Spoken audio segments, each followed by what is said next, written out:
tell you a story that's for the Screamers. It was held at the Sundance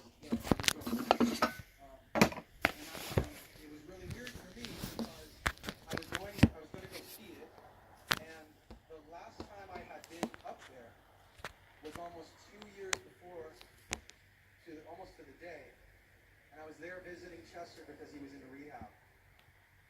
I'm getting the chills even talking about it. It's really weird.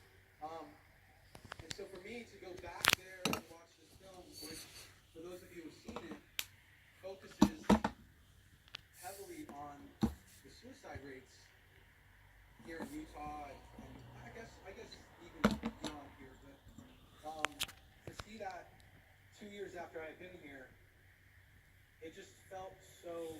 It was one of those things where I just don't believe so much in coincidences anymore. You know, it just felt too much like it's too much of a coincidence for it to line up that way. I reached out to Dan and I said I'll do anything to help you guys. What do you guys need? What do you need me to do?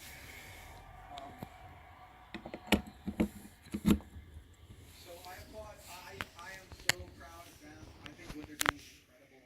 I think you guys showing up here today is incredible. Each of you is a fucking hero.